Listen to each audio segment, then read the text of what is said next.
আগামী নির্বাচনে বাকের ভাইয়ের দাঁড়িপাল্লায় ভোট দিয়ে বিপুল ভাবে বিজয়ী করতে হবে। আমরা আগামীতে জাতীয় সংসদে বাংলাদেশ জামাত ইসলামের পক্ষ থেকে ইনশাআল্লাহ সরকার গঠন করা হবে।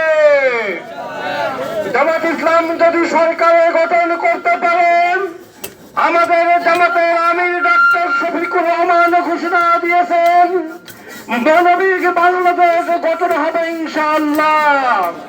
যে বাংলাদেশে কোনো চাঁদাবাজি থাকবে না, টেন্ডারবাজি থাকবে না, কোন নারীকে লাঞ্ছিত করা হবে না।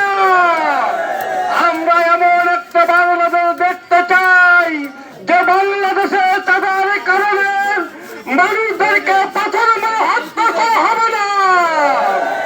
আপনি কিরকম দেশ দেখতে চান?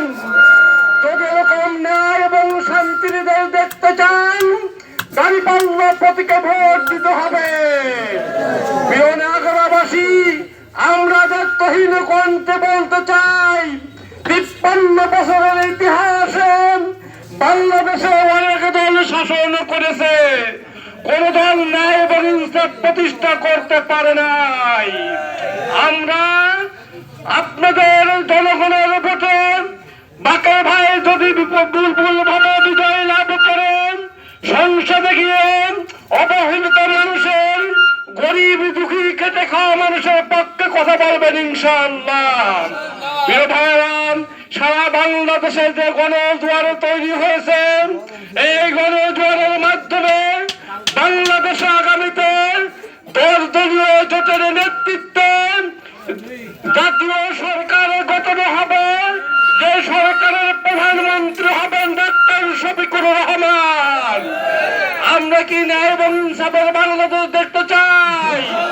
যদি দেখতে চাই, আমাদের আজকে থেকে শুরু করে 12 তারিখ পর্যন্ত প্রত্যেকে ভোটারের কাছে গিয়ে প্রত্যেকে বাড়ি গিয়ে দাঁড়িপাল্লার পক্ষে ভোট চাইতে হবে। আমরা ইনশাআল্লাহ প্রত্যেকটা ভোটারের মন জয় করে তাদের মন থেকে আল্লাহর কাছে দোয়া করব, যাতে দাঁড়িপাল্লার পক্ষে, ন্যায় এবং ইনসাফের পক্ষে যাতে আল্লাহ তাদের মনটাকে ঘুরিয়ে দেন। সকলে বলে আমিন। ভাইয়েরা কথা বলতে চাই না। মানবিক বাংলাদেশ গঠনের জন্য, মানবিক সোনার বাংলা গঠনের জন্য এমন একটা বাংলা আমরা গঠন করব যে বাংলাদেশের দুর্নীতি, রাজধানী, ছিনতাই, ডাকাতি থাকবে না।